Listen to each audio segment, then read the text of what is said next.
Assalamualaikum warahmatullahi wabarakatuh. Selamat pagi, masih semangat semua. Kelas 9 kita masuk mata pelajaran seni budaya dengan materi seni patung. Tetap seperti minggu lalu, tapi kita akan masuk di pokok pembahasan bahan dan alat berkarya seni patung.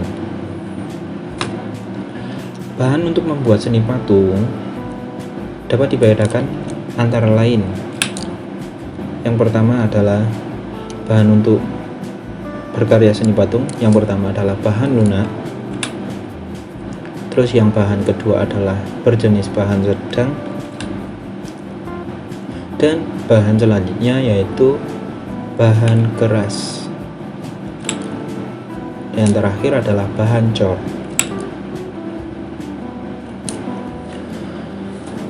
Untuk material bahan lunak dalam berkarya seni patung adalah material yang mudah dibentuk, misal tanah liat, sabun, lilin, plastisin, dan bahan yang mudah dibentuk lainnya. Kelebihan dan kekurangan pada material untuk berkarya seni patung yang jenis bahan lunak ini adalah mudah dibentuk.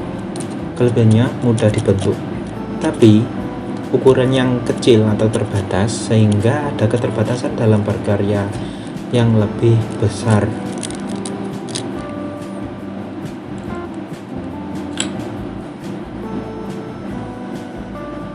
Kemudian bahan dengan tekstur sedang, material yang berbahan sedang, bahan yang tidak terlalu keras dan tidak terlalu lunak, seperti bahan patung yang terbuat dari kayu. Tapi harus diperhatikan jenis kayu. Ada jenis kayu yang masuk ke material bahan sedang dan ada jenis kayu yang masuk ke material bahan keras. Jadi tergantung tingkat kekerasan kayu tersebut. Nah, kayu yang bisa digunakan dalam material bahan sedang antara lain kayu randu, kayu mahoni atau mahogani, terus kemudian kayu sengon. Nah, dari jenis kayu yang bisa dipakai untuk berkarya memiliki tingkat kelunakan dan kekerasan masing-masing. Jika kayu yang dipakai merupakan jenis keras, maka akan masuk ke dalam jenis bahan keras. Nah, kita masuk ke material patung dengan jenis bahan keras. Bahan keras dapat berupa kayu dan batu-batuan. Contohnya, ini contohnya yang kayu berjenis keras ya.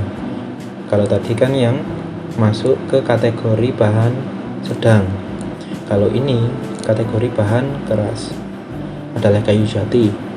Kayu jati itu keras. Kemudian kayu sonakeling dan kayu ulin. Nah, kayu ulin ini merupakan kayu yang khas, jenis kayu yang khas yang ditemukan di Kalimantan.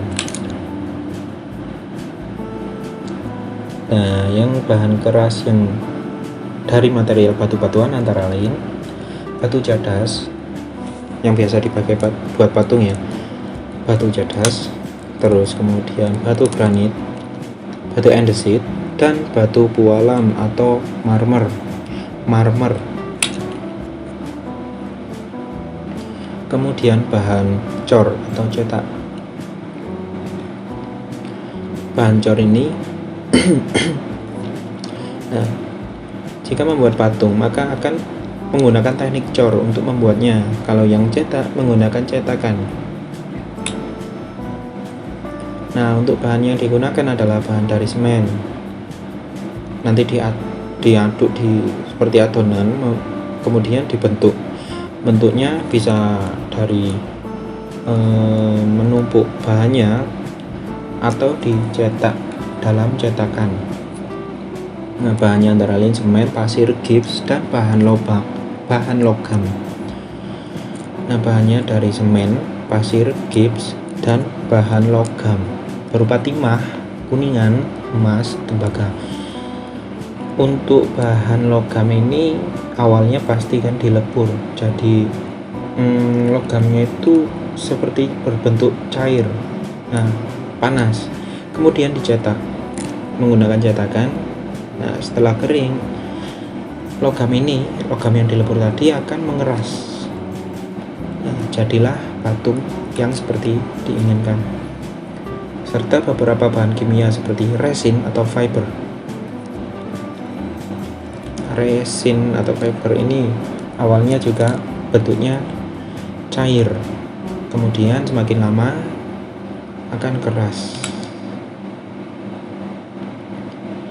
Nah, ada juga patung dari bahan yang terbuat dari kertas. Kertas bisa ditumbuk dulu, kemudian bisa dibentuk menjadi patung seperti yang diinginkan.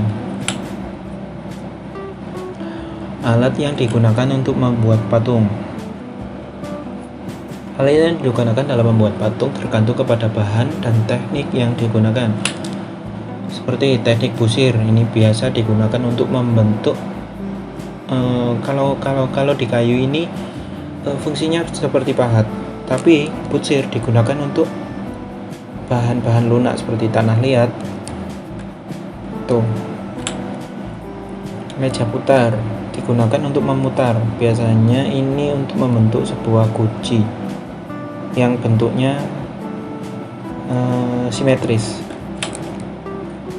Kemudian pahat digunakan untuk memahat. Sendok adukan biasa digunakan untuk mengaduk yang berbahan cor. Dan alat las bila dibutuhkan guna menyambung. Nah, las ini jika sampean membuat dari logam, maka untuk menyambung antara bagian komponen satu dengan komponen lainnya dengan menggunakan las.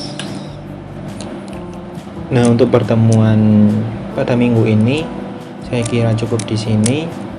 Dari sedikit materi yang saya sampaikan, kalau ada pertanyaan silakan ditanyakan lewat grup atau menghubungi saya langsung. Untuk tugasnya nanti saya kirim di Google Classroom seperti biasa. Silakan dikerjakan, jangan sampai telat. Jika tidak mau ada pengurangan nilai, jangan sampai telat. Baiklah, saya akhiri, kurang lebihnya saya mohon maaf. Semoga apa yang dipelajari dalam hari ini bermanfaat. Saya akhiri, wassalamualaikum warahmatullahi wabarakatuh.